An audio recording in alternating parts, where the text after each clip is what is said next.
Olá, seja bem-vindo ao podcast Entre Prazos e Cafés, o podcast que vai trazer trajetórias jurídicas inspiradoras para você, estudante, você advogado ou você curioso que não é da área, tenha inspirações para a sua carreira.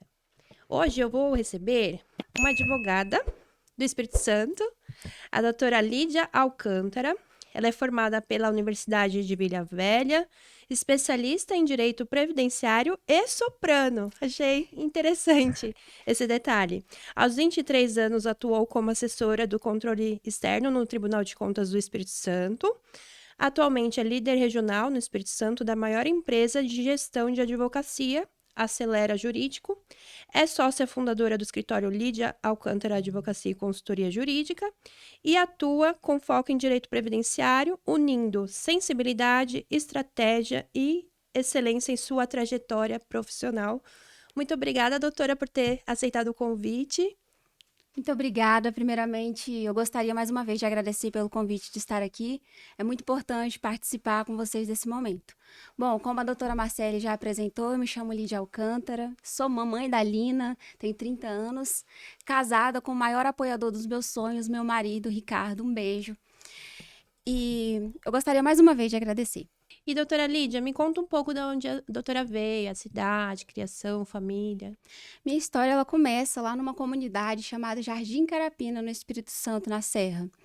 E a minha infância ela foi um pouco marcada por dificuldades financeiras, por traumas, e desde muito cedo a gente teve que lidar com responsabilidades. Então, quando muitas crianças viviam ali aproveitando a infância, desde muito cedo a gente teve que ajudar na casa, né? E a gente vivia mudando entre Espírito Santo e Minas. E eu lembro quando a gente morava na roça, eu ficava em casa cuidando dos meus irmãos e meu irmão ia com a minha mãe para pegar leite de vaca e o meu tio ia cuidar dos gados. Então, desde muito nova, eu tive que aprender a lidar com responsabilidades. E aos 15 anos, eu vivi uma experiência que foi assim, a experiência mais profunda da minha vida. Eu sempre fui uma criança muito sonhadora. Eu sempre quis estudar, sempre quis ser cantora, ser advogada, só que para mim era uma realidade muito distante. Sim. E a minha mãe e a minha tia, elas passaram a trabalhar na casa do conselheiro do Tribunal de Contas, o senhor Arabelo. Elas trabalhavam como doméstica e aquela família foi uma porta assim, de oportunidades. Conseguiram um estágio no Tribunal de Contas, um estágio de nível médio. Aquilo para mim era uma oportunidade gigantesca, Sim. porque eu queria estar naquele meio. Eu só via aquele meio na televisão. E para mim aquela realidade era muito distante. Inacessível, né? Sim. E aí quando eu entrei para o Tribunal de Contas e eu vi que era possível estar no meio daquelas pessoas, eu conheci também uma outra família que me indicaram. Era uma família que veio da Bahia e precisava de uma pessoa para ajudar a cuidar das crianças deles, né? E aí foi a família da Dona Yara. E eu costumo dizer que a Dona Yara, ela não só abriu as portas da casa dela, ela foi carinho e ela também foi esperança. E aí o estágio de nível médio, ele já tinha acabado.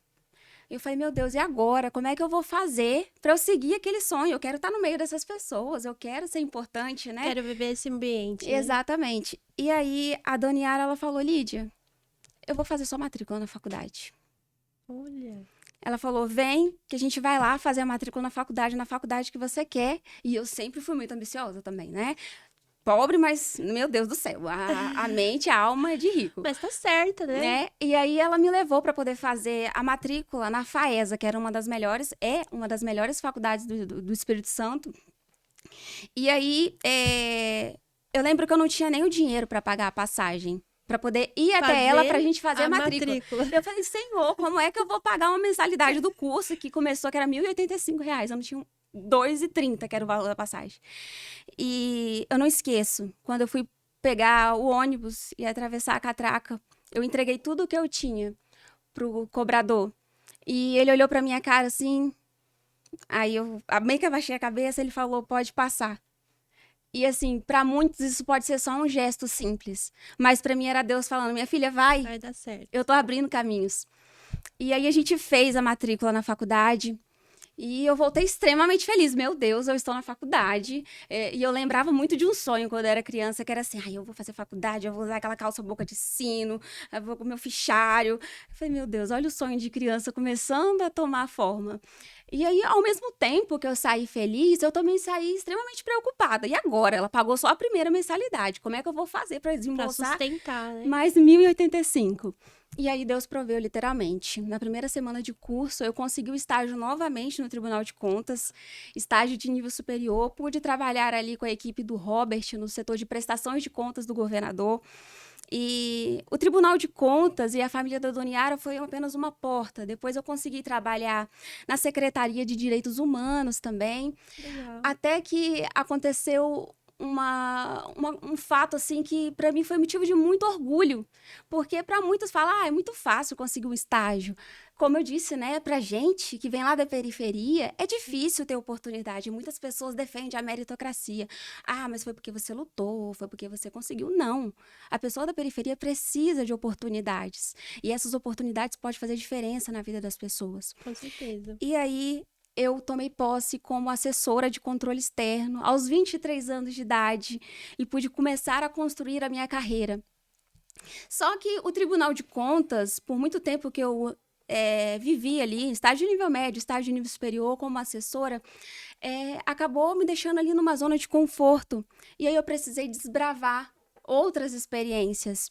Aí eu estagiei com hoje meu parceiro, Dr. Diego Neri, inclusive um abraço. Pude pegar ali um pouco da prática da advocacia e realmente reafirmar esse meu compromisso em levar conhecimento e justiça para as pessoas. Só que dentro de mim ainda tinha um sonho, que não era o sonho da música, que inclusive é o sonho que eu tenho até hoje, que era o sonho de ser mãe. Então eu sempre quis ser mãe. Só que eu queria ser mãe num contexto em que eu pudesse dar segurança para minha filha. Sim. Numa casa em que eu sempre sonhava, já aprovada na OAB. Só que eu ainda não era aprovada, eu tinha acabado de formar. Então, naquele contexto, eu estava muito ansiosa, com muito medo. Ao mesmo tempo que eu queria muito ser mãe, eu também estava com muito medo. E aí, infelizmente, veio um pior acontecimento da minha vida. Eu tive uma perda gestacional aos 2 meses de gestação. E para mim foi uma perda, assim, terrível. É devastador, né? Sim. Eu já passei por isso também. Bem devastador, É. assim. E ainda com a pressão da OAB junto, tudo ao mesmo tempo. Acho que a gente não consegue nem Exatamente. se localizar. E aí depois veio uma outra bomba, que foi a reprovação no exame 36. A gente que passa pela faculdade tem uma pressão muito grande de ser aprovado na OAB, né, doutora? Ainda na faculdade. Ainda na faculdade, porque vem essa aprovação na época que eu me formei. Faz bastante tempo que eu me formei. E assim, eu não quis, porque eu não me sentia preparada. Mas muita gente da minha sala se passou antes mesmo de ter a formatura. Olha aí. Eu falava, gente, que maravilha, no melhor dos mundos. Mas é uma pressão, realmente. Você já passar antes da formatura é demais, né? Exatamente. Aí, logo depois, não bastava a reprovação, meu esposo falou, vamos viajar? Vamos lá para casa de uma tia nossa, em Guarapari, no Espírito Santo? Eu falei, amor, não tô muito no clima. Ele falou, não, vamos, vai fazer bem para você. E eu recebo a notícia de que eu perdi minha avó também. Ai. Foi assim, foi uma sequência de tragédia, um sentimento assim de fracasso, de ter reprovado na OAB, de ter perdido o bebê e de ter perdido a pessoa que eu amava muito, que era minha avó. E aí eu falei, Senhor, por quê? Por que tudo isso? Por que o Senhor permitiu eu gerar? Por que o Senhor permitiu eu passar na OAB, eu fazer a faculdade, coisa que era impossível para mim chegar nessa situação? Já era uma quebra de paradigma, né? Sim. E aí tem uma frase que eu não esqueço até hoje, de uma pessoa que chegou para mim e falou, olha só, para de perguntar a Deus o porquê das coisas. Começa a se questionar o para quê? Para que Deus ele tá permitindo você viver isso? E aquilo foi uma situação em que eu passei a enxergar a dor de uma outra forma. Eu realmente eu me tranquilizei e descansei no Senhor. E eu me recordei que durante essa primeira gravidez foi um momento em que eu desenvolvi uma força. Semana passada eu estava até jogando alguns papéis fora e eu vi uma anotação minha, que eu falava, meu bebê, eu não sei se você é menino ou se você é menina, mas a mamãe está muito ansiosa para sua chegada. apesar de eu sonhar muito com você, a mamãe também sempre pediu a Deus para que você chegasse no momento em que você estivesse num lar em que esteja só eu, você e o papai, a mamãe aprovada no OAB e eu tinha acabado de ser reprovada. Então, você imagina a mente ansiosa Sim. daquela menina que conquistou ali uma graduação, mas que ainda se via diante de uma caminhada longa. Um desafio grande, né? Que é o Isso. OAB. Aí hoje eu imagino, meu Deus, como que eu estava ansiosa, Jesus? Mas eu desenvolvi uma força, e eu até falo assim, às vezes um filho, ele vem, às vezes a mulher, ela pensa, não é o momento certo para ter esse filho. Deus sabe qual é o momento certo. E foi exatamente naquele momento que eu e meu esposo casamos civilmente, que a gente nem era casado, a gente era juntados. A gente conseguiu, depois de diversas tentativas, comprar o imóvel próprio. Toda vez que a gente ia comprar, era reprovado ou era valores assim que não cabia dentro do nosso orçamento, a gente conseguiu comprar. E aí, ao comprar o apartamento e a gente ir para o nosso primeiro imóvel, eu fui na igrejinha da minha avó, já tinha um tempão que eu não ia. E aí, eu recebi uma revelação de Deus. Numa pessoa em que estava cantando um hino, Existe Vida Aí, conhece? Não.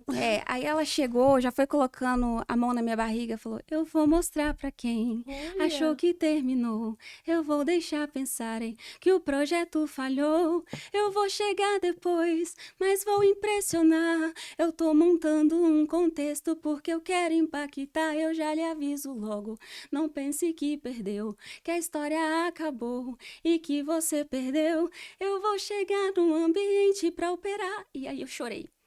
Eu me acabei. Imagino. Porque era um momento que eu tinha acabado de perder. Desculpa. Imagino, doutora, fique em paz. É bem emocionante mesmo. E aí, quando a gente já fica muito abalada sentimentalmente. É difícil aceitar, mas também a gente tem que entregar, porque não é nosso controle. E só quem passa entende, né? Acho que a pessoa pode até querer ter uma empatia e tal, mas só quem perde uma gravidez, perde um filho, sabe a dor que é passar por isso. Exatamente. Então, e aí foi uma situação que te trouxe mais esperança? E aí foi assim, quando a gente foi entrar pro nosso apartamento, deu 2 meses eu engravidei de novo. Olha, que da minha filha. Que é a sua filha hoje, Isso. né? Aí eu entendi aquela pergunta. Aquele questionamento do porquê. E aí eu lembrei do que era a pessoa falou pra momento quê. que você tinha... Isso. E aí eu lembrei que tudo que eu tinha pedido em oração pra Deus era assim, eu quero uma filha, mas eu quero uma filha com uma casa própria. Ambiente Eu fui fazer a prova da OAB. Inclusive, foi quando eu fui fazer o procedimento, né, após o aborto. E aí eu tava estudando ainda pro próximo exame, que era o 37. E aí depois que eu saí do hospital, eu fui fazer a prova. E aí, quando foi na metade da prova, eu esqueci. Eu li a pergunta, eu não entendia nada, porque minha mente estava voada com tanta coisa. E aí eu lembro que eu pedi licença e fui ao banheiro. E aí, essa licença foi para eu ter o meu íntimo com Deus. Eu lembro que eu ajoelhei e falei, Senhor, o Senhor não permitiu eu chegar aqui em vão. O Senhor não permitiu que eu entrasse na faculdade. Passaste que 5 anos ali. Sim, ter vivido toda essa história de superação. Sim. Pra chegar aqui e morrer no mar, né? Exatamente. E aí aconteceu uma coisa que eu não sei explicar, porque eu já não estava conseguindo responder as questões. Eu voltei, eu cheguei matando as questões.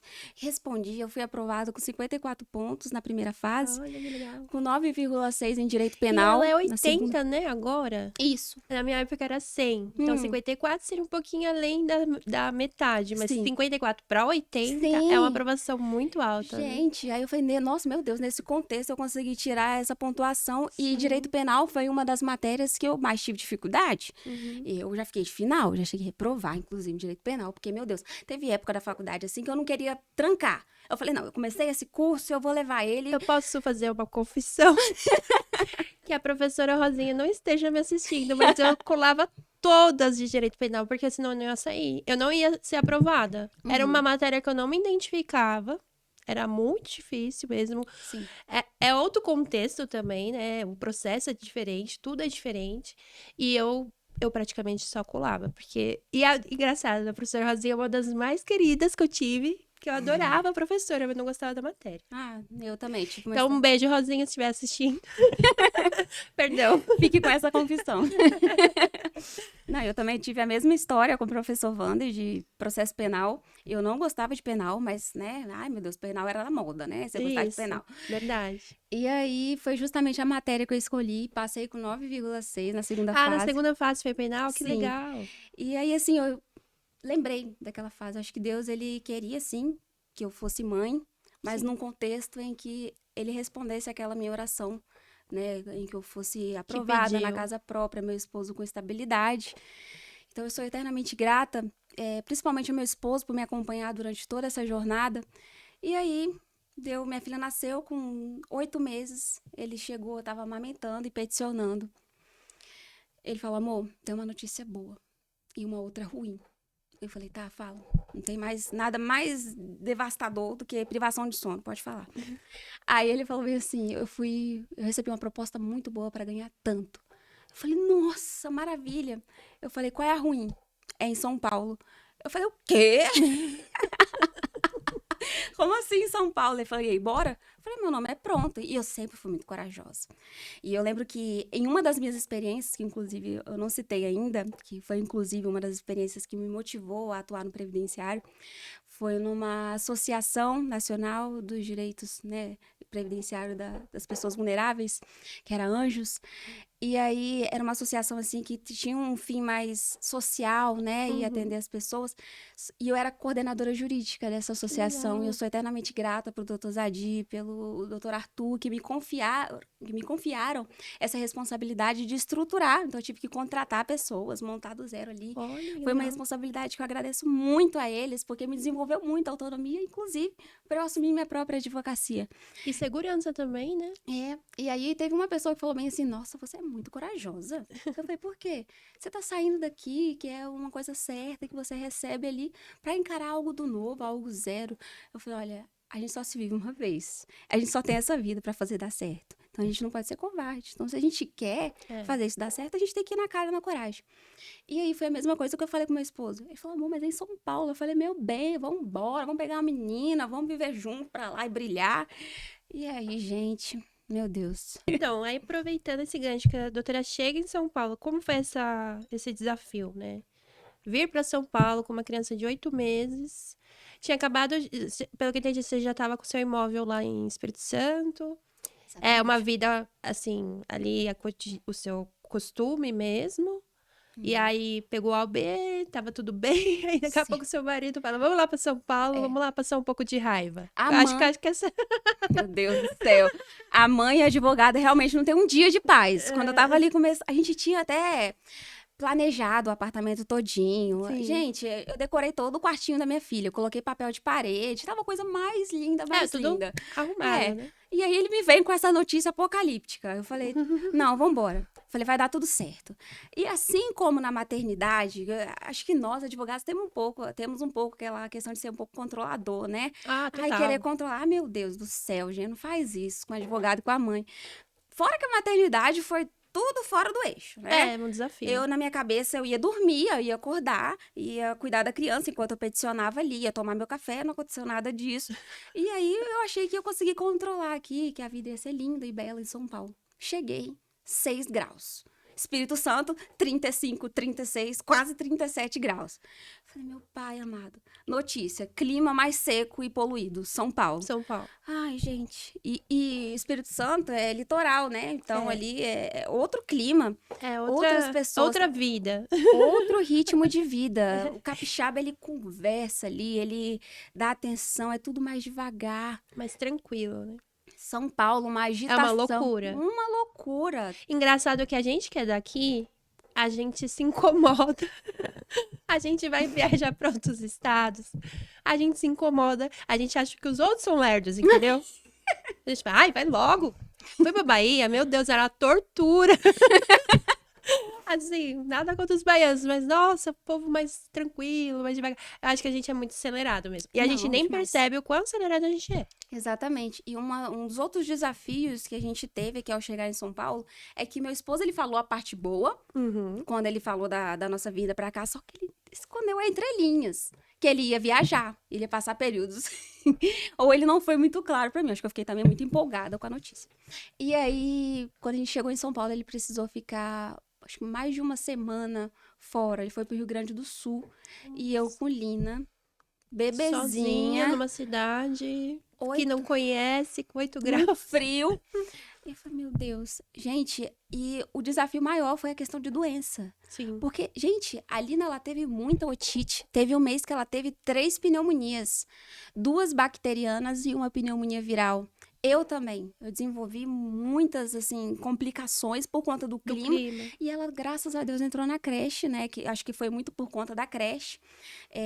Graças a Deus, a gente conseguiu uma creche na esquina de casa. Ai, que legal. E Deus sabia que eu precisava de apoio, porque a gente chegou até cogitar voltar. Falei, Ricardo, eu não vou conseguir ficar aqui. Primeiro que a gente não tem familiar nenhum aqui, a gente não Você tem não tem amigos. rede de apoio nenhuma. Nem Nenhum. amizades, né? Que você talvez ali teria alguma forma de conversar. É bem Sim. difícil. Sim, aí, Corajosa mesmo a doutora, viu? nossa, Eu não não. me vejo fazendo isso. Eu não sei se foi coragem ou se foi loucura, mas meu Deus. Olha, Sim. mas foi a melhor experiência. E aí Deus sabia que eu precisava de um apoio. Sim. E hoje eu tenho 2 grandes amigas lá do prédio, que eu sou eternamente grata, muito apaixonada por elas. Que bom. Que é a Nália e a Karina. Um beijo, amo vocês. Que foram pessoas assim que, meu Deus, a Karina, ela falou: Ó, meu Deus, eu também tô na mesma situação que você, eu não tenho muito apoio, vem cá, vamos se abraçar. Ela arrumou uma vaga na creche pra minha filha e foram a minha rede de apoio. Que bom. Talvez a rede de apoio que eu não tinha no Espírito Santo, no estado em que eu tinha toda ali a estrutura de familiares, de amigos, né? Mas elas foram e é minha rede de apoio e eu sou para elas. Então a gente tem um carinho muito genuíno uma pela outra. Que legal. Então a Karine e a Anália são pessoas enviadas por Deus. Acho que nós 3 precisávamos muito umas das outras. E, gente, eu tô amando São Paulo agora. Eu chego à época do frio, beleza. A gente coloca umas 4 meias, um monte de calça, um monte de blusa. Mas eu pude focar na minha advocacia. Minha filha entrou pra creche, as coisas voltaram pro A eixo. andar, né? E aí, por falar nessa questão, e eu tomo a liberdade também de falar dessa questão de realmente dar start à advocacia, porque a gente, quando tá no puerpério, até mesmo na gravidez ali, eu já senti que eu precisava de apoio, mas eu não estava acompanhando de perto a minha advocacia. Então, tinha cliente que estava quase um ano sem pagar. Então, assim, eu não tinha previsibilidade, eu não tinha organização, eu não tinha estrutura nenhuma. Foi aí que eu conheci o Acelera Jurídico, da Valéria Guimarães, pessoa que eu tenho uma admiração profunda, porque veio de uma história também de superação de vida e conseguiu estruturar essa maior rede aí de gestão de advocacia. Sim, bem legal. E aí eu achava assim que não dava para viver da advocacia. Eu achava que, tipo assim, tem o meu esposo aqui, ele trabalha, eu consigo, né, fazer ali um caixa com a advocacia, mas eu não imaginava que era uma área que eu poderia alavancar. E aí, quando eu comecei a fazer, eu fiz a sessão estratégica com eles, e aí eu contratei a mentoria. E, gente, eu descobri, e eu não sabia nem quanto que eu ganhava por mês, se era 5 mil, que eu faturei em 2025 quase 500 mil reais. Eu Mas não você sabia, tinha não cliente que não faz ideia, porque não tem controle. Exatamente. Então, assim, eu sou eternamente grata a São Paulo por me tirar da zona de Daquele- conforto. É. Me deu uma sacudida. Eu falei, gente, eu vou fazer esse negócio dar certo. Hoje, graças a Deus, eu tenho um time muito bom. Eu tenho uma legal, colaboradora de Ceará, outra de Tocantins. A gente está expandindo o escritório para Belo Horizonte também. Legal. E, assim, tá dando tudo muito certo. Então, eu sou eternamente grata a São Paulo por essa loucura, por essa agitação. Quando eu chego no Espírito Santo, eu falo, meu Deus, que esse aeroporto tá parado, gente? Cadê um monte de gente? Cadê a muvuca? Mas acaba sendo meu refúgio também. Eu amo meu Espírito Santo. Um beijo para todos os meus amigos e familiares do Espírito Santo. Ah, que delícia, doutora, saber. Eu gosto muito quando vem alguém que traz uma superação, né? Porque ali começou com uma reprovação, que ninguém, né? Eu não passei por isso, graças a Deus, mas eu imagino que deve ser terrível. E uma frustração também, pessoal, porque você estuda tanto para chegar na hora ali do vamos ver, não conseguir virar o que você sempre buscou, né? Que é advogado. Aí vem com uma questão da maternidade, que é um ponto em comum, que eu até comentei antes, né? Que é um ponto em comum. Também tenho 2 filhos pequenos. É uma loucura você administrar tudo isso. E saber que a doutora tá expandindo o escritório, isso é maravilhoso. Eu fico muito feliz. Porque mostra que é possível. Não é fácil, né? Mas é possível. Mas assim. é possível e dá pra ser tranquilo, assim. Se você tem um direcionamento, tem alguma estratégia, um plano já traçado, acho que dá pra ir levando. O Exatamente. problema de muitos advogados é não ter esse direcionamento. A Exatamente. pessoa vai fazendo por fazer, não define uma área, não cria um produto específico, enfim. E é por isso vários que muitos erros. desistem da advocacia, né? Ou levam a advocacia apenas como segundo plano. Sim. E, doutora, é legal saber dessa sua trajetória, mas antes do direito, teve alguma coisa ali que você pensou em ser, antes de você pensar em ser advogada? Sim, eu sempre fui muito sonhadora, né? Então, eu Que sonhava... bom, né? Que foi o que te trouxe até aqui. Exatamente. A primeira coisa que eu queria ser era cantora. Cantora. É, Ah, e eu até falo, assim, uma experiência que era muito da infância, assim. A gente cresceu numa família em que minha avó, ela tinha uma igrejinha. Minha avó, ela sempre teve uma igrejinha, né? E aí eu e meu irmão, a gente brincava de fazer culto, né? Dava no quintal, juntava os gatos, cachorro, galinha. fazia um culto pros gatos, pros animais. Exatamente. E aí Legal. ele era o pregador e eu era a cantora do culto.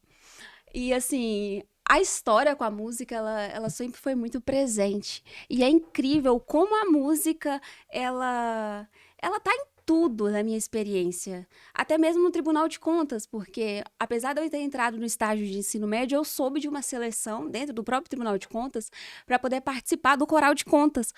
Um beijo para os meus amigos do Coral de Contas. Para mim, são uma família. Sou eternamente grata, assim, por tudo que o Tribunal de Contas e o Coral de Contas representou na minha vida.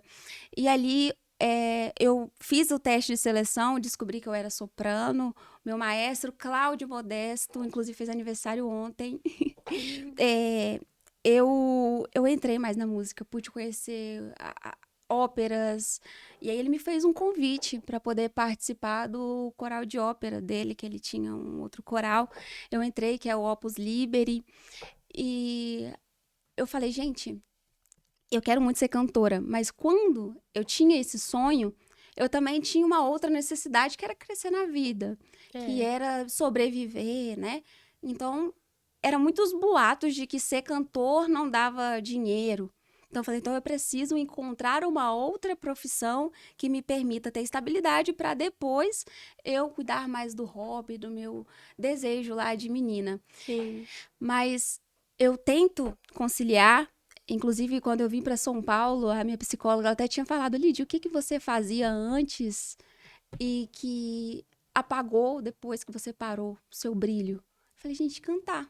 Sim. Porque se a gente só advoga, não a gente pode. surta, a gente tem que fazer coisas por fora, coisas que a gente gosta, mas a música, ela sempre esteve em primeiro lugar, mas o direito, ele também pulsava lá no coração. Então, cantora, mas não é um sonho que você descartou. Na verdade, ele só tá ali aguardando o momento certo. Isso. Legal. E teve alguma dificuldade na família para seguir essa carreira?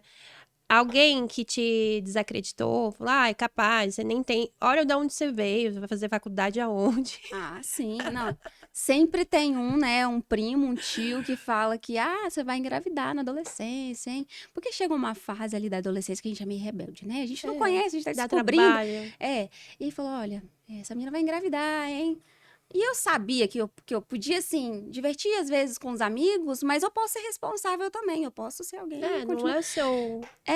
E aí eu vejo que não foi muita falta de apoio, mas eu fui a primeira da família a ser graduada e a primeira a ser advogada, então foi muita falta de conhecimento dos próprios familiares sobre a importância do estudo da minha vida. Então faltou apoio nesse sentido. Mas olha, o tanto que eu sou grata pela minha mãe, porque minha mãe ela não teve esse conhecimento. A infância e a vida da minha mãe foi muito dura. Sim. Mas a minha mãe, com todas as mudanças que a gente ia para Minas e Espírito Santo, ela nunca deixou a gente fora da escola. E foi graças a ela e a minha tia Miriam, que trabalharam na casa do conselheiro Arabelo, que me deu a oportunidade de eu ver outras, né, outro ambiente, né? E aí foi exatamente nesse momento que eu vi que não foi por falta de apoio, mas por falta mesmo do próprio conhecimento da importância do estudo na vida. Ah, que legal, doutora. E assim, quando a gente faz a faculdade, eu acho que a sua grade já tinha previdenciário. Sim. É que eu sou um pouquinho mais velha e eu não tive. Eu não tive contato com o direito previdenciário na faculdade, não tinha nenhum na grade, enfim. Mas a doutora estudou direito previdenciário e já saiu da faculdade com essa intenção? Ou veio por alguma situação pontual ali que viveu? Quando eu estava na graduação, poucas faculdades estavam ofertando o direito previdenciário como disciplina. E é por isso que eu optei pela Universidade de Vila Velha, que tinha uma pegada mais empresarial e empreendedorismo jurídico. Apesar de eu ter começado na FAESA, teve períodos em que eu migrei de faculdade por conta de condição financeira. Mas foi na Universidade de Vila Velha que eu tive a disciplina de direito previdenciário, só que não sabia o que era previdenciário. Para muitas pessoas, previdenciário é coisa de velho, né? E aí, assim, eu fiz a matéria, mas não consegui ter ali a proximidade com o previdenciário. O interesse pelo previdenciário foi surgindo no caminho. E foi graças, inclusive, primeiramente à minha avó, porque eu ajudei nos cuidados dela, então eu passei a ter um carinho muito grande. Eu acho que a própria experiência de vida também ali, a proximidade pela dor humana, né? Sim. Estar num ambiente de vulnerabilidade me aproximou do previdenciário. Mas o marco foi na associação a Anjos, no qual a gente atendia muitas pessoas vulneráveis. Eu falei, gente, que delícia. Isso aqui é trabalho com propósito. E aí foi ali que eu aprendi a gostar do previdenciário.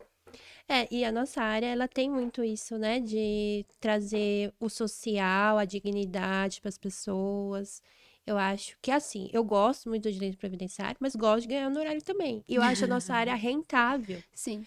Além de você conseguir transformar realmente a vida da pessoa, a gente consegue ter um bom valor ali, né, de honorários. Porque o INSS, gente, ele erra demais. Então, assim, se tem uma coisa que nunca vai faltar para nós, é serviço. Indeferimentos, revisões. E ainda mais esse robozinho aí fazendo as análises. Os clientes também, acho que já estão percebendo que sozinho não vai ter muita chance. E a gente pega processos, eu falo, às vezes você pega um processo que te rende mais de 100 mil. Sim. E outras áreas, para você atingir esse valor de honorários, às vezes você teria que ter um nome ali muito conhecido, muito relevante. E a nossa advocacia ainda ali, né, da nossa forma menor, consegue ter esses honorários expressivos. Sim. Então, eu gosto muito dessa área, acho que é uma das áreas que eu mais me identifiquei. E também a questão rentável que ela traz. Sim. Exatamente. Sem dúvidas, né? Não, o previdenciário é incrível. Eu amo trabalhar com previdenciário porque você consegue alinhar propósito com retorno, Exatamente. Né? Dá para ser os dois, né? Os dois mundos. E vamos agora falar um pouquinho de direito previdenciário, agora que a gente já trouxe aí o motivo que a doutora entrou nessa área. Explica para quem nunca ouviu falar o que é direito previdenciário, o que o INSS tem a ver com isso. Tá. O direito previdenciário ele é uma área que protege pessoas em situações vulneráveis e não vulneráveis. Então, a gente tem dentro do sistema previdenciário benefícios programados e não programados. Programados para a situação em que você atinge ali uma idade ou um tempo de contribuição e você consegue se antecipar sabendo que esse direito ele vai ser, né, pelo menos a gente espera, vai ser concretizado. E não programados, como é o caso de alguma doença, um parto, uma adoção, a perda de um ente querido, saúde, né, como eu disse. Então, o direito previdenciário, ele é justamente isso, para proteger pessoas em situações vulneráveis e situações programadas. E é o INSS quem faz esses pagamentos. E, assim, eu acho que nossa área também ajuda a esclarecer, porque como veio a reforma, antes era muito básico, né? Em 2019, eu já tinha escritório. Era básico, a pessoa me mandava, eu tenho 30 anos de contribuição. A mulher, eu brilhava o olhinho, né? Eu falava, vou aposentar. Bora aposentar. Só ia ser a questão do valor, às vezes, se fosse muito jovem, às vezes não ia querer porque era muito menor o valor. Hoje, a gente tem todas essas regras, essa complexidade, e quem não é da área não entende. Eu tenho colegas que não são previdenciaristas, que eles falam que a gente fala grego. Sim, e não dá para se aventurar no previdenciário mais, né? A gente tem muitos temas aí que exigem conhecimento de quem tá... conhecimento técnico elevado e atualizado a cada 2 dias, né? Sim, portaria que publica de dia, à noite já revogou. Tristeza do previdenciarista. Mas a gente gosta. A gente gosta de sofrer, a gente gosta de Sim, previdenciário. a gente reclama, mas a gente ama. É, uma área que a gente gosta. Qual é o maior erro que trabalhadores cometem que compromete a aposentadoria futura? Acho que o maior erro do segurado, do trabalhador, é deixar para resolver a questão previdenciária somente quando o problema chega. Ou quando chega a idade, por exemplo, que ele acha que ele vai aposentar. Porque o período antes da aposentadoria é muito importante que haja uma educação previdenciária. Sim. A gente não tem isso. Não tem. As pessoas, elas acham que é só ter a idade. Eu já recebi muitas pessoas falando, doutora, eu tenho 65 anos, eu já posso aposentar, mas o INSS negou. Mas, meu anjo, São não é outros só- requisitos além. não é só a idade, né? Então, assim, muitas das vezes o segurado, ele deixa de organizar documentos, deixa de organizar contribuições. Às vezes ele pode ter direito a uma aposentadoria muito mais vantajosa se ele se programar. E aí não tem uma educação, às vezes o segurado não sabe nem dos seus próprios direitos, né? E, infelizmente, só percebe tarde demais. E aí a gente não faz milagre, tá, Não. gente? A gente trabalha com direito e lei. Milagre não trabalhamos, né, doutora? Direito espiritual, nem pensar. Assim, eu falo que tem alguns clientes que eles têm uma sorte mais elevada. O processo anda mais rápido, o Sim, precatório inscreve ali imediato. Então, assim, Sim. esses daí têm uma ligação direta com o céu e eu agradeço, exatamente. porque eu também me beneficio disso. Mas milagre a gente não trabalha. A gente faz nossa parte, né? Sim. Eu costumo falar em que pese a gente diligenciar ali, porque Sim. o previdenciário era foco do escritório, né? Mas tem uns clientes que eles não abandonam. E falam, não, doutor, por favor, pega essa causa aqui. Ah, Por sim, favor. Aí a eles gente acaba trazem pegando- outras áreas. Isso. E aí a gente costuma pegar em regime de parceria também. Uhum. Só que a gente diligencia, mas não depende só da gente, né? Tem o É. judiciário. É, o judiciário é um enrosco. Acho que lá no Espírito Santo, aqui em São Paulo, a realidade de municípios é muito diferente. Eu vou te dizer, a Justiça Federal de São Paulo, o Juizado Especial Federal, apesar, né, da qualidade ali, é mais rápido. Se você for aqui para Guarulhos, a realidade é outra. É mesmo. É de Olha, anos à frente, sabe? Tipo Uhum. assim, demorar anos. meu Deus. E a mesma questão. Então, assim, você vê que, a depender do local, é moroso até demais. Exatamente. Mas... Eu tô mais acostumada, assim, com a Justiça Federal do Espírito Santo, e eu acho que até os processos andam numa velocidade considerável quando o assunto é Juizado Especial Federal. Mas aqui em São Paulo, a Justiça Federal eu tenho percebido que é bem mais lenta, pelo menos onde eu atuo ali, né? Mas acho que com conversa e transparência com o cliente, né? Sim, alinhando a consegue alinhar. expectativa. Eu sempre falo pro cliente, se eu pegar, por exemplo, um cliente de Mogi, meu Deus, coitado. Me desculpa os colegas de Anotado. Mogi, mas Não meu pega Deus, Mogi. Mogi é triste, doutora, é triste. Meu Deus. E assim, e é difícil porque a gente lida com vida, né? E às Sim. vezes são vidas que precisam do benefício para ontem, porque aquilo ali vai garantir a comida da pessoa, o sustento dela. Sim. E é triste essa realidade que a gente tem que lidar. Eu não sei se a doutora já teve, eu já tive algumas perdas de clientes durante o processo. Jura? É muito triste. Porque aí você atinge o objetivo, porque lá ao final tem a procedência, os herdeiros vão ficar ali com o valor, mas a pessoa em vida não aproveitou. Ah, não, já tive. E é sim. muito triste, né? É triste. Mas é o doloroso. judiciário que A tem. gente tenta compensar isso pro sobrevivente, o cônjuge sobrevivente, né? De repente garantindo ali. Mas é uma dor que às vezes dá um sentimento assim de impotência, né? Poxa vida, o próprio sistema falhou ali na questão do andamento, né? Sim, a gente faz a nossa parte e espero a partir de lá fazer, mas nem sempre é no ritmo que precisa, infelizmente. E, doutora, você já pegou um caso que a pessoa estava trabalhando há 30, 40 anos, mas não conseguia se aposentar? Já sim. E eu vou citar um exemplo bem próximo, que é do meu sogro. Meu sogro, ele trabalhou em ambientes perigosos, insalubres, não recebia, às vezes, o adicional de insalubridade de todo o período. E aí, eu estava começando o previdenciário, a gente deu entrada na aposentadoria dele por tempo de contribuição. Ele já estava no cenário em que ele estava enfrentando um problema de saúde sério. E ele falou, meu Deus, eu preciso da minha aposentadoria. E aí eu dei entrada, o INSS não reconheceu nem 30 anos de contribuição. Nossa, Eu falei, meu Deus do céu, meu sogro. o que eu do céu. faço? Aí o fardo, né? Meu Deus, é um familiar. Não, os da família, gente, eu não sei o que acontece, mas é os que mais enrolam. Eu falo, gente, quer que ande rápido? Não me contrate. Porque se me contratar e for familiar, vai enroscar. Exatamente. E aí a gente foi para a Justiça Federal, batalhamos e conseguimos reconhecer 42 anos de tempo de contribuição. Olha, só saiu de menos 30, sim. E aí eu fui 42. contar a notícia pra ele. Meu Deus, eu não gravei. Ele ficou muito feliz. E eu também. Aí eu comecei a chorar. Parecia que era eu que estava aposentada. Eu falei, meu Deus, que alegria que é trazer essa felicidade, essa esperança, né, pra quem Sim. precisa. Nossa, que legal, né? Um cenário de 30, o INSS comete um errinho ali, ó, 42 tinha. E ele somou menos 30. Exatamente. É o que ele faz. E a gente tá brigando pra aumentar a renda, porque ainda considerou uma renda sem fazer todos os descartes que a lei permite, né? Então a gente tá brigando pra aumentar mais também. Pra poder ter o descarte, aí a média ser maior. Exatamente. Olha, perfeito. Mundo perfeito. E me conta um caso, doutora, em que chegou no seu escritório uma pessoa doente, sem renda, e a doutora ele conseguiu auxiliar. Sim. Foi logo no início da minha advocacia, eu recebi uma família que o segurado, ele tinha muitos indeferimentos no INSS, muitos, cerca de uns 15 Tem uns negativas. segurados que colecionam. Gente, não faça isso. Começou, teve a segundo indeferimento, vai procurar um advogado. O INSS não ajuda ninguém, gente. Só um adendo aqui, né? E era uma situação, doutora, que ele precisava muito. Sim. Ele respirava com auxílio de uma botija de oxigênio. Meu Deus. Era muitos remédios. E aí a companheira dele falou, Lídia, é preciso do benefício. É um custo muito alto, é medicação e a renda precisa. E aí a gente brigou pelo benefício. Eu lembro que eu até acompanhei ele na perícia.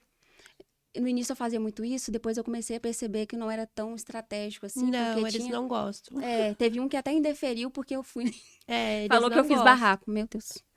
E aí, eles não gostam de advogado. Perito não gosta de advogado, juiz não gosta de advogado. Advogado quem gosta da não... gente? Vamos pensar, quem gosta da gente? Acho que só o cliente quando a gente consegue, né? E aí se alguém falar, fulano não gosta de você, meu amor, eu já tô acostumada, tá tudo bem. Não me abala, isso aí próximo, né? E aí ele foi ao seu escritório, você conseguiu acompanhar a perícia? Conseguimos o benefício para ele, legal. graças a Deus. O benefício que a gente conseguiu, ele pecou ali durante esse tempo de tentativa de benefício, ele perdeu a qualidade de segurado no início da doença. Então, a gente conseguiu um benefício que foi o BPC Loas, que é um benefício para quem não tem contribuição e pode conseguir por meio da idade, né, o BPC idoso, ou por questão assim de deficiência, alguma doença que incapacite ali. E aí, o que acontece? A gente conseguiu esse benefício para ele.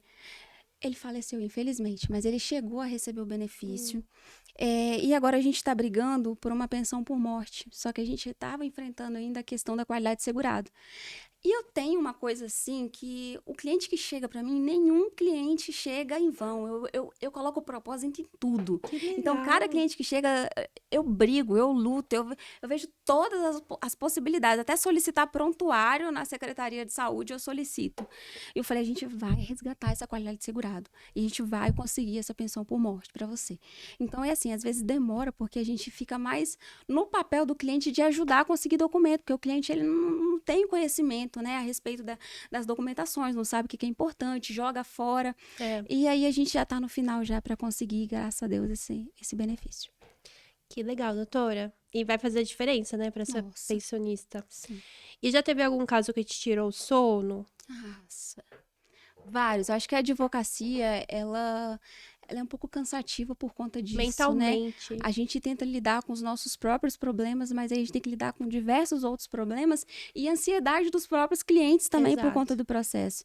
E um caso que me tira o sono, quando eu estava no início, eu sempre quis o previdenciário, mas eu pegava outras áreas também.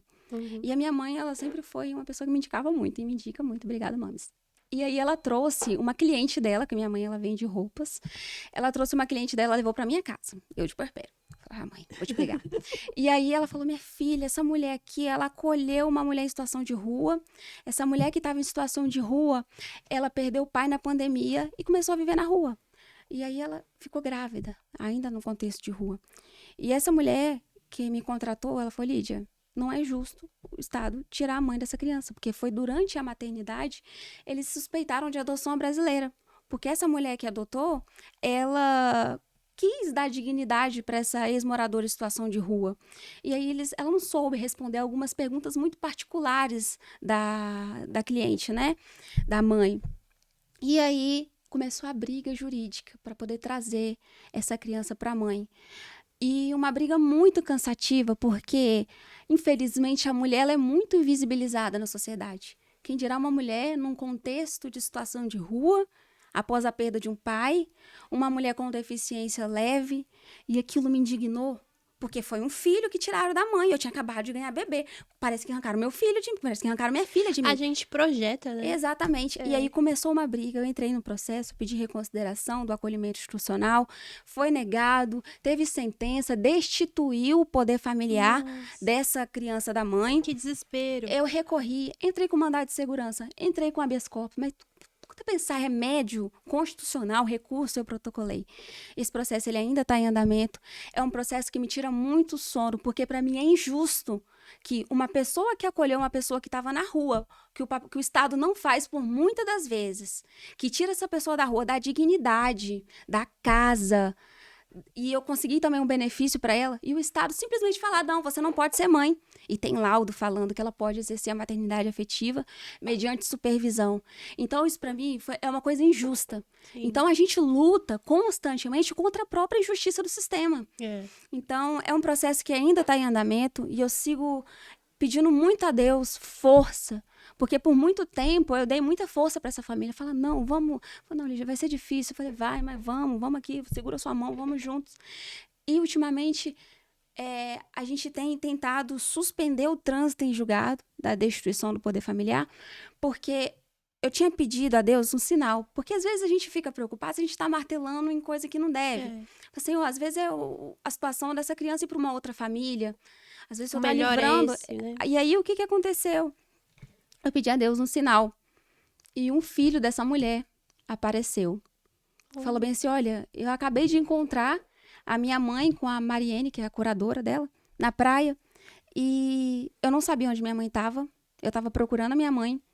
Eu não sabia que eu tinha um irmão. E ele me contou aquilo chorando.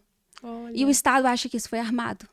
Então tem coisa que... Gente, tem coisa que não dá para explicar. É coisa de Deus, é sinal de Deus. E eu sinto que a vinda dele foi um sinal de Deus. Para continuar. E eu continuei. Eu lembro que quando eu protocolei o recurso chorando.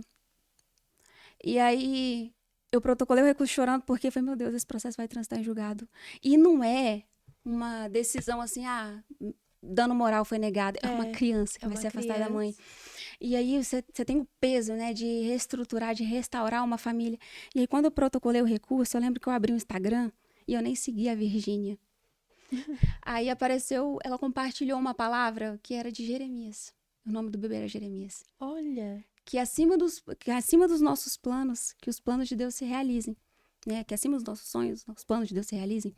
E aí eu falei, Senhor, então me dê força.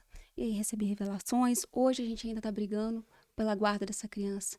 Infelizmente, o Estado ainda acha que tudo isso é uma roupagem jurídica para poder fazer uma situação irregular, que é uma adoção brasileira.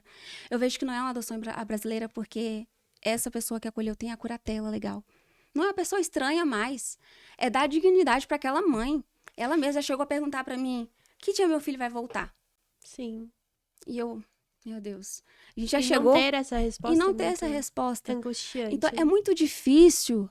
Quando o Estado, quando o Ministério Público, ele não dá a mão para todas as partes do processo e fala, vamos tentar restaurar essa família. E aí eles já veem medidas mais drásticas, como uma destituição, uma colocação em uma família substituta. Essa criança não vai saber da sua origem.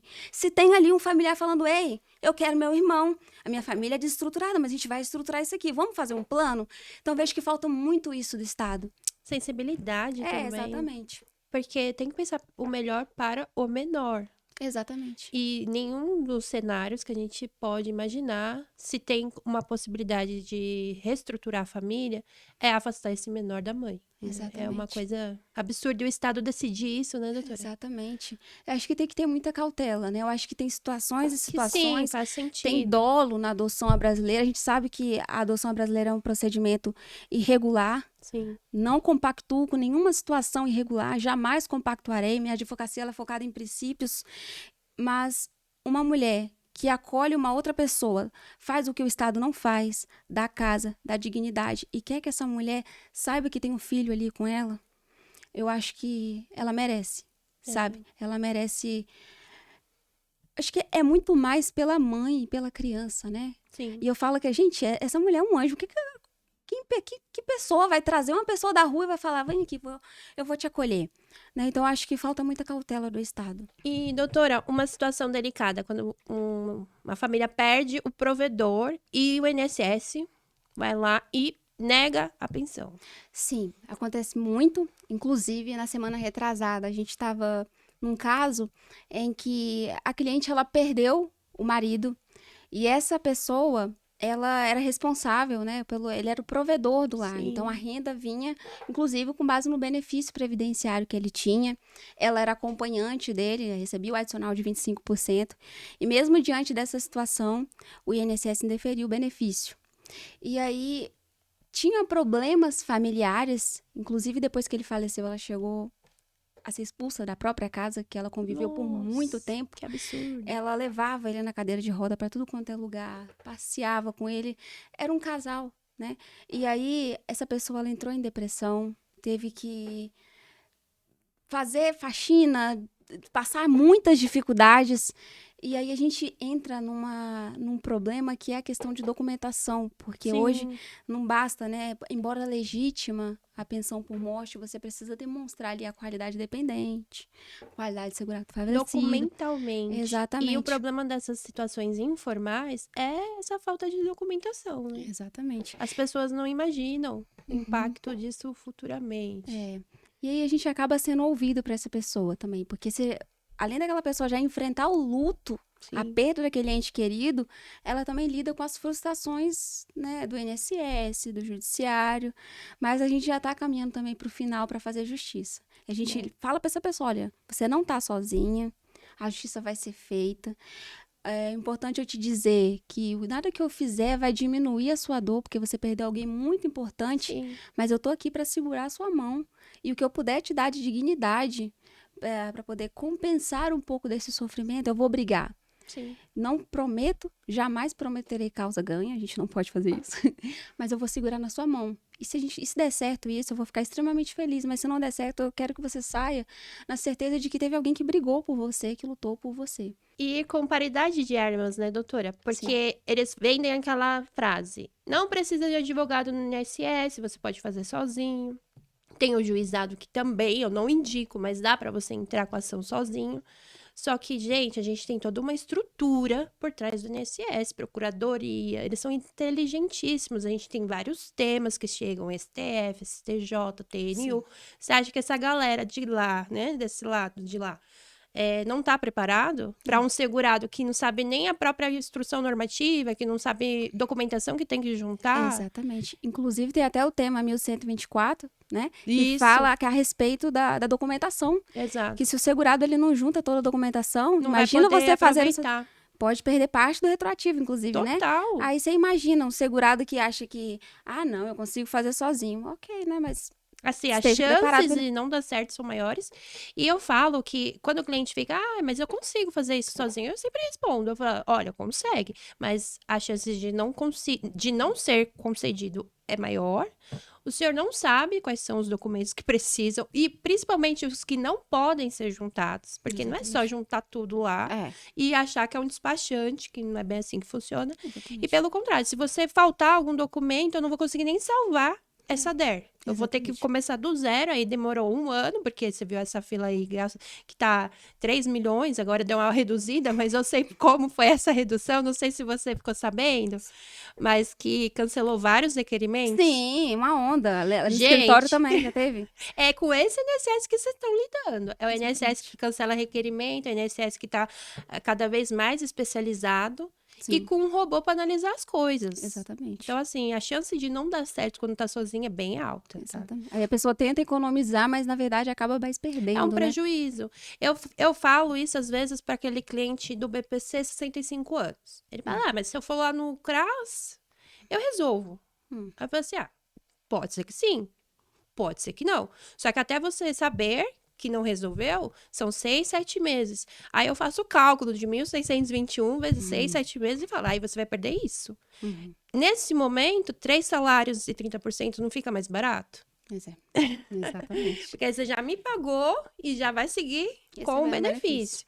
Então, é uma escolha também, né? A gente não pode dizer, tem que fazer assim. Não, não tem. Mas se você quiser ser feliz, vem com a gente. É isso aí.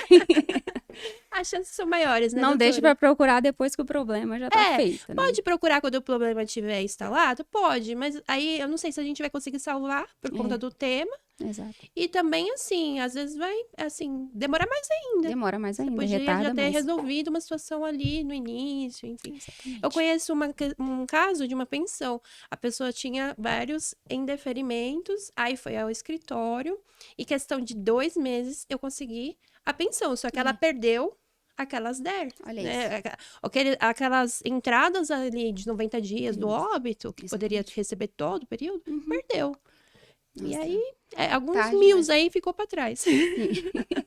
E não deixou de nos pagar. Pois é, aí, tá vendo?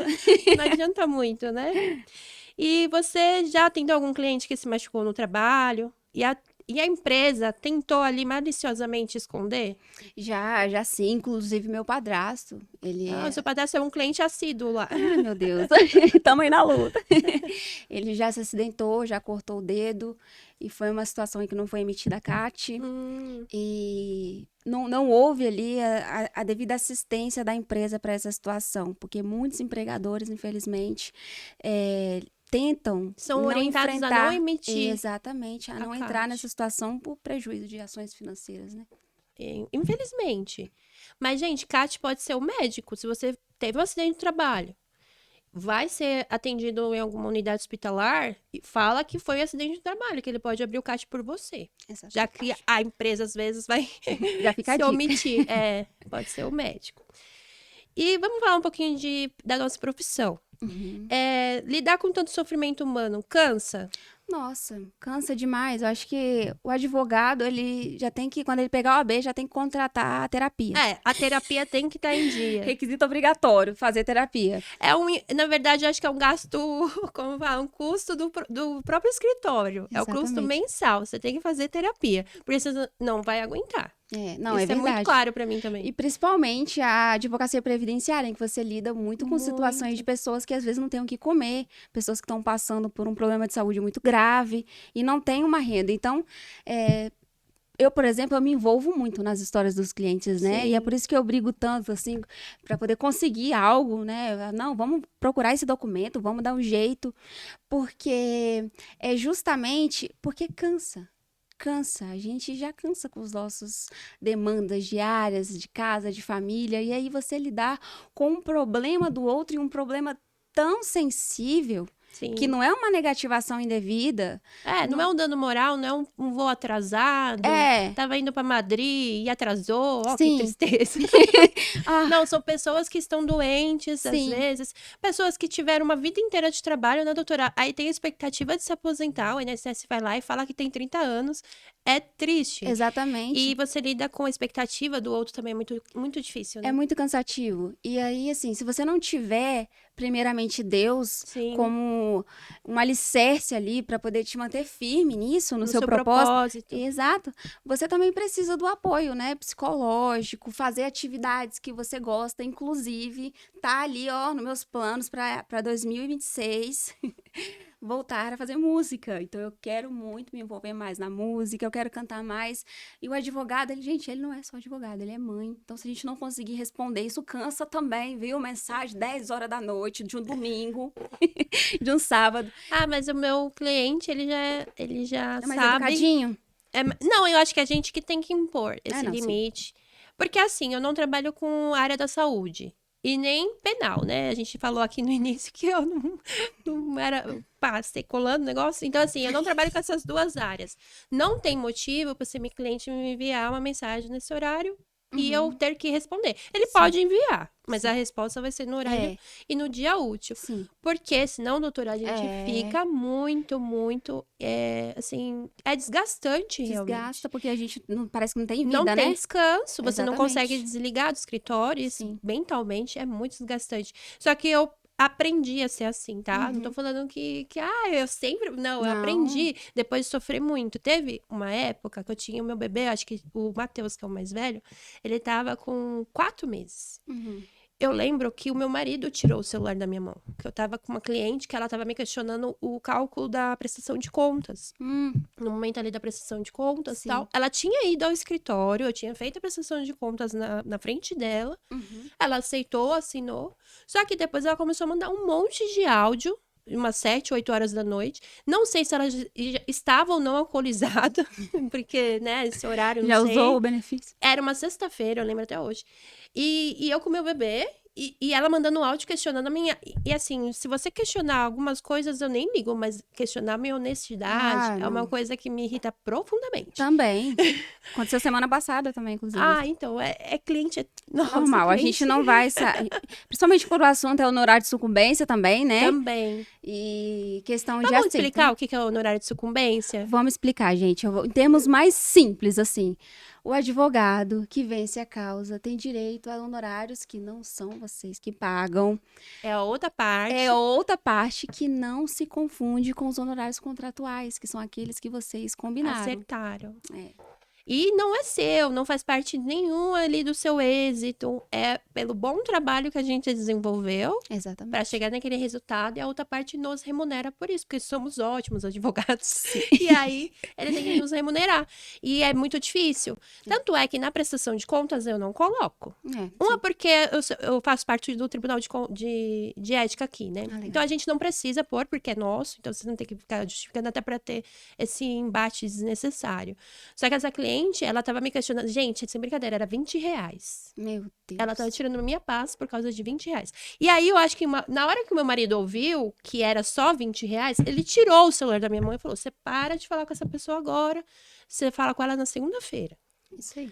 Porque ele viu a situação que eu tava ali no embate, porque questionar também, pelo amor, né? Por causa de R$20, eu não me queimaria. Acaba sendo uma situação também de ingratidão, né? Porque, Total. por exemplo, você se envolve tanto pra conseguir aquele benefício. E era uma revisão que eu tinha deixado claro pra ela o retorno financeiro, muito claro, não seria dobrar o benefício, seria um ajuste que ela tinha direito, que era um valor assim, R$800 por mês. É um valor significativo pra você deixar pra lá. Sim. Mas também não muda a vida, porque você ganha 4 e passa a ganhar 4.800. Ok, mas isso foi muito alinhado. E ela entendeu que, sei lá, pegou eu pra Cristo aquele dia.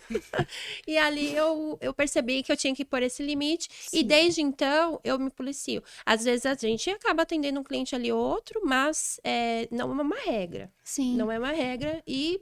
Acho que era bom a doutora adotar no seu escritório, porque faz... Não, é verdade. Eu tive um despertar, inclusive, porque eu enxerguei que eu precisava colocar esse limite, né? Sim. Porque o advogado que ele trabalha no home office também é muito desafiador. Porque, né, o meu escritório ele é digital, a gente está em expansão para ter um espaço físico também, mas... Você tem que fazer tudo ali ao mesmo tempo, né? E aí é muito difícil você criar ali uma estrutura de uma rotina. Vou começar a trabalhar e vou ficar só trabalhar e final de semana não vou trabalhar. E aí teve uma vez que minha filha chegou da escola e eu tava com um caso ali bem urgente que a cliente ligou e minha filha, mamãe, vem! Eu falei, meu Deus. E agora? Já são horas já. E eu falei, cliente, fulano, a gente pode conversar na segunda? Porque agora eu já fechei o escritório e agora eu preciso dar atenção aqui à minha família, tá bom? O cliente entendeu e foi isso. Hoje eu não eu tento, é claro que tem exceções, quando a pessoa chora, fica mal, aí tá no contexto ali que eu não tô com a família, aí eu respondo, né, até pra tentar amenizar a dor daquela pessoa naquele momento, mas não é uma coisa que eu faço que é mais assim... Rotina, mas... Legal, é bom e importante até pra gente, o que eu falo sempre, a gente tem que estar bem, descansado, pra poder ajudar essas pessoas. Sim. Porque advogado esgotado, advogado com burnout não ajuda ninguém. Ele não tá se ajudando, imagina conseguir ajudar alguém. Imagina um advogado aí com problema emocional, aí vem um cliente pra poder contestar o valor. Meu irmão. Então, esses clientes ingratos são poucos. Sim. São poucos os clientes ingratos, mas machucam, né? Machuca, sim, né? Porque vai muito mais... A gente sabe a doação que a gente fez, né, no processo, e ainda, tudo bem, acontece. Que bom que não acontece só no meu escritório. Você não está só. Ainda bem que é o normal. Já teve um caso que a doutora achou que ia ganhar. e não teve um resultado esperado ali? Esse caso, por exemplo, da infância e juventude, porque quando chegou pra mim, eu falei, não, isso é um absurdo. Vai Eu restituir vou entrar com um tudo, pedido aqui de reconsideração, vou apresentar um habeas corpus e aí vai resolver, porque, tudo né? vai resolver. Afinal, a mãe, ela consegue ali ter a criança, é um direito da mãe, direito da criança. E aí, eu tô até hoje nessa luta aí. Então, não perdemos totalmente. Mas se Mas você não é o for olhar, resultado esperado. se você for olhar a expectativa ali do processo, eu falei até para cliente, eu falei, olha só, aqui eu acho que é só um milagre de Deus. Porque a imagem que eles têm do processo é totalmente diferente da realidade. E eu já despachei pessoalmente com o juiz, com o Ministério Público, para poder explicar toda a peculiaridade do caso. E falando da importância, a importância que a gente tem na vida dessas pessoas. Sim. Mas, infelizmente, parece que cada um anda no seu mundo. Porque o Ministério Público acusa, então tem que ser isso, o juiz julga, com base naquilo que ele entende. E não é assim. Eu vejo que precisa ser reformulado o sistema de justiça. Não perdemos ainda. Mas a gente acredita muito em Deus, né? Eu tenho certeza, e eu já falei muito com Deus. Senhor, esse Senhor não me trouxe esse caso à toa. Eu só tô levando porrada nesse processo. Me ajuda, manda um sinal. Ele já mandou eu tô pedindo mais sinal, porque tá difícil, Senhor, por favor, Senhor, de novo. Mas assim, a gente não perdeu, mas eu tenho muita fé em Deus que o que ele tem de melhor para essa criança, seja com a mãe ou seja em outra família, e eu não vou perguntar mais por quê. Eu vou, mais uma vez, lembrar daquela lição, né? Pra quê que Deus está permitindo isso tudo. Perfeito, doutora. E o que você diria para um advogada que está pensando em começar no direito previdenciário e tem medo de não ganhar bem? Vamos lá. A advocacia previdenciária, como a gente já está conversando aqui, ela é uma área extremamente humana. Sim. Então, você não vai para o previdenciário se você quer retorno financeiro somente. É uma área que você precisa se dedicar muito, você tem que ter empatia, você tem que gostar de pessoas e tem que ter propósito. Eu digo que toda pessoa que escolhe o previdenciário é uma pessoa que é movida por uma ação social, por fazer diferença, por dar dignidade. E se você trabalhar com verdade e dedicação, com certeza o retorno ele vem, tá? E a outra dica que eu dou, além dessa questão de você trabalhar com verdade, empatia e dedicação, e o retorno financeiro é consequência disso, adote uma mentoria. Tenha uma mentoria, porque às vezes a gente não tem a instrução por onde começar. A gente tem que enxergar o nosso escritório como empresa. Exato. A gente tem toda uma estrutura de comercial, de operacional, de financeiro. E aí eu percebi isso vindo para São Paulo, graças à empresa Acelera Jurídico. E hoje eu estou vivendo uma das melhores fases da minha advocacia, da minha família, porque o escritório está começando a caminhar. Eu estou vendo que isso dá muito certo, se a gente conseguir enxergar mais o nosso escritório como empresa. Sim. Então eu diria invista numa mentoria. Perfeito. Eu acho que eu assino embaixo, que eu sempre falo isso. Acho que dá para fazer sozinho, mas com alguém já te direcionando, você vai encurtar muito caminho, né? Sim. E vai conseguir selecionar até os casos melhor. Porque no início, não sei se a doutora é assim no início, mas eu pegava tudo, achando que dava para resolver tudo, e depois ia vendo no meio do caminho, meu Deus, por que eu peguei esse negócio? Não vai dar em nada, só vou trabalhar, né, a maioria por êxito. E hoje eu já tenho essa experiência, já consigo identificar casos que eu acho que vale a pena, casos que eu já descarto, e ter mais rentabilidade. Exatamente. E poder ajudar mais pessoas, porque quando a gente consegue, né, o resultado, a gente se sente até mais seguro para você melhorar a vida de outros. Porque eu falo, a gente melhora a vida dos outros. Exatamente. A nossa advocacia é instantâneo, praticamente. Você consegue um benefício para uma família que tinha uma necessidade ali de um LOAS, por exemplo. Você vê a transformação, quando a pessoa vem acertar o honorário, que ela já está mais com a dignidade novamente. Sim. Então, eu acho que é muito gratificante. Não é só o honorário, é a causa social que isso envolve. Exatamente. Mas ter esse direcionamento ajuda bastante. Inclusive, esse é um dos pilares na hora que eu vou selecionar uma pessoa, até mesmo estagiária aqui para o escritório. Porque a gente pergunta, por que o previdenciário? E aí, teve uma candidata que ela falou, porque é uma área que eu vi que dá para ganhar dinheiro e tal. Eu poderia dizer que é muito pelo emocional. E, gente, não se sustenta. Por dinheiro. Não se sustenta. Você vai ver ali problemas reais de pessoas que estão passando muita dificuldade, pessoa que perdeu um ente querido. Se você não tiver esse senso de empatia, o sucesso ele não vai se manter. Só pelo dinheiro não dá. E eu peço até licença aqui para poder falar, principalmente a respeito da mentoria, que foi a outra dica, mas qualquer mentoria. Mas quando eu conheci o Acelera, eu sou líder hoje, graças a Deus, muito obrigada pela oportunidade, líder regional no Espírito Santo da Acelera Jurídico. E eu tive essa ideia, assim, eu fiz a solicitação também, porque não tinha líder regional no Espírito Santo. E a minha amiga, ela veio para participar do GSA, que foi o último evento de gestão da advocacia. E aí eles falaram que não tinha líder no Espírito Santo. Aí minha amiga, vaga aberta. Aí ela me deu uma cutucada assim, minha, que eu falei, nossa. Ela fez, ai, você fala tão bem desse projeto, você brilha o olho, você me dá um monte de conselho. Se candidata!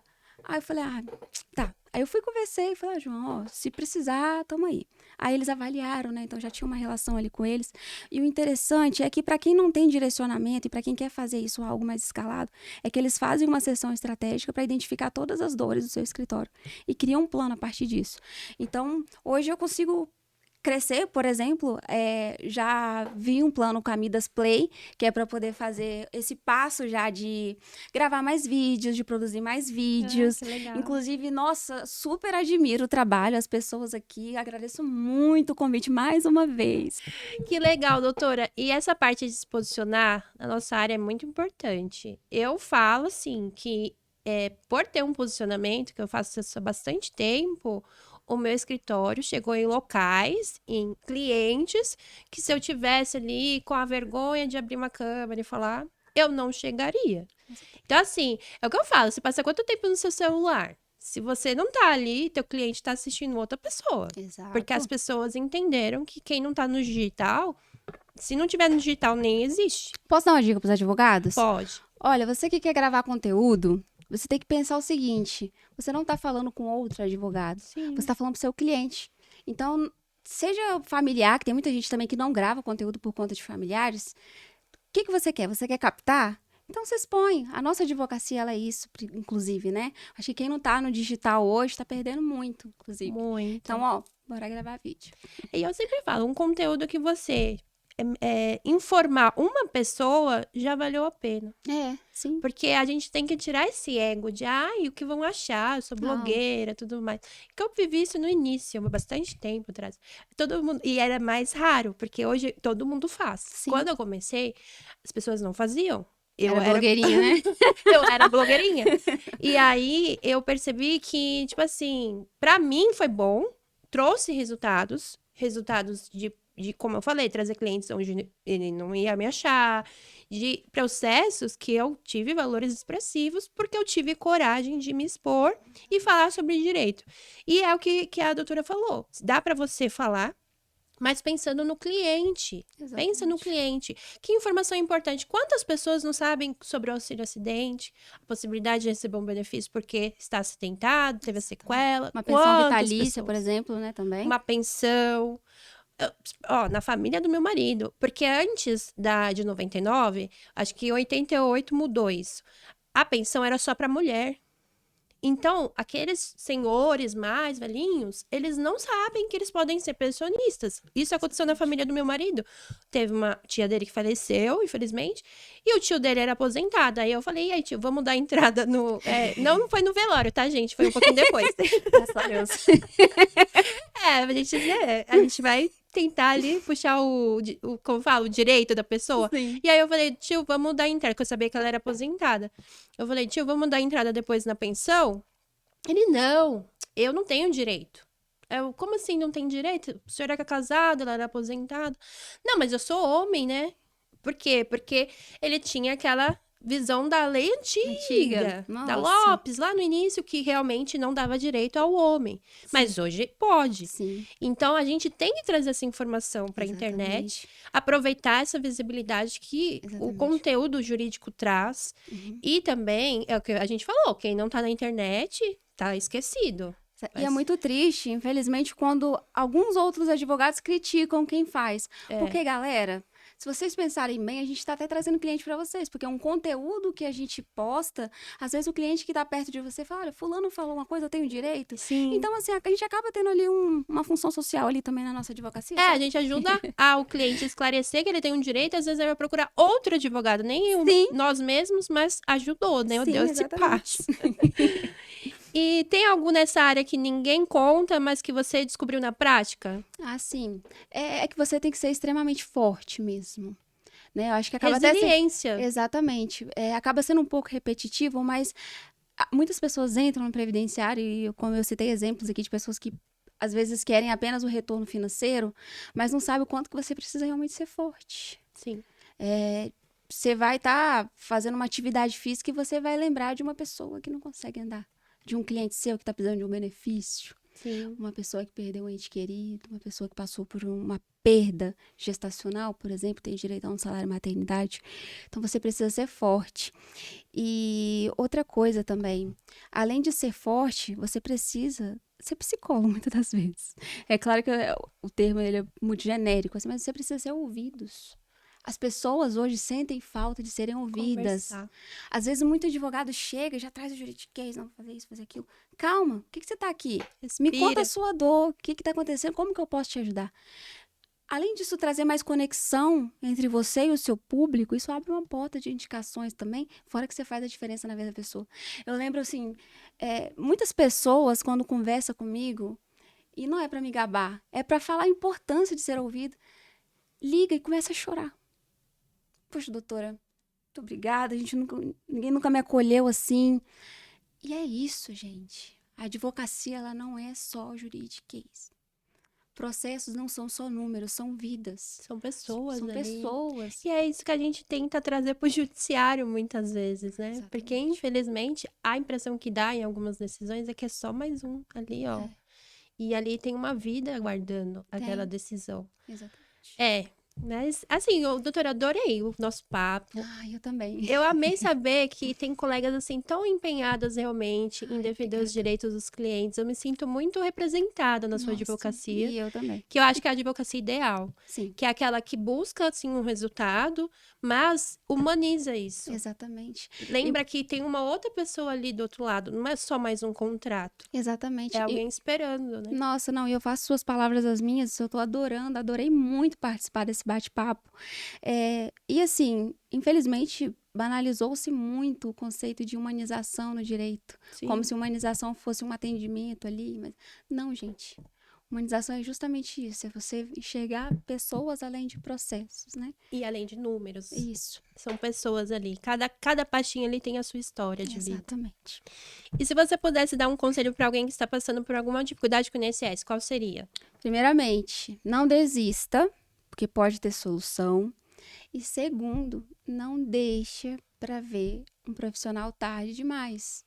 Às vezes as pessoas acham que realmente pode solicitar sozinho, mas às vezes acaba que a pessoa até consegue um benefício. Eu recebi um caso desse, em que a cliente, ela conseguiu solicitar o benefício para o pai dela.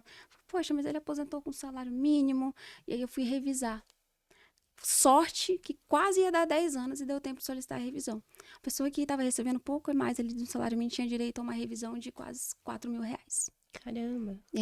Então, assim, não deixa para procurar quando o prejuízo já está feito. Uhum. Né? Então, contem com o apoio de um especialista, de uma pessoa que você confia.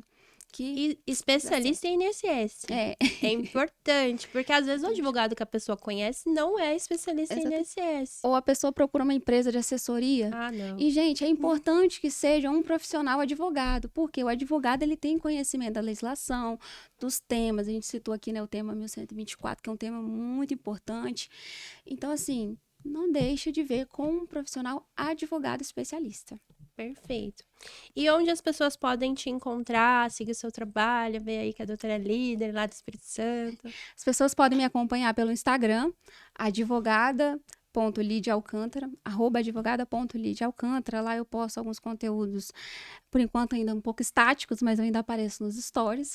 Mas o projeto é O projeto já vai sair daqui, ó, assinado. Muito bem. Vou postar mais vídeos e vocês não esperam ver um Instagram bem robotizado, nada disso. Então, de vez em quando eu vou aparecer, às vezes lá gravando o golpe falso do advogado, porque, meu Deus, isso tá muito em alta. Então, podem esperar a coisa mais humana, né, possível que vocês vão encontrar no meu Instagram. Doutora, e para finalizar agora, qual a mensagem que a doutora quer deixar para um advogado que quer começar nessa área? Tem espaço para você. O direito previdenciário precisa de advogados competentes e humanos, tá? Então tem espaço. Trabalhe com muita dedicação, muita empatia e sensibilidade, que eu tenho certeza que o sucesso vai vir para você também. E contrate uma mentoria. Perfeito, doutora, muito obrigada pelo esse bate-papo, foi muito legal saber da sua trajetória. E você que assistiu o episódio até agora, muito obrigada. Não esquece de curtir, colocar o seu comentário e compartilhar. E a doutora falou que é cantora, então nada mais justo do que terminar o nosso episódio cantando. Obrigada. Eu vou cantar uma música que eu gosto de cantar, acaba sendo repetitiva, mas é uma música que me traz muita conexão, divina. Eu acho que toca muitas pessoas também, que é a Ave Maria de Gounod.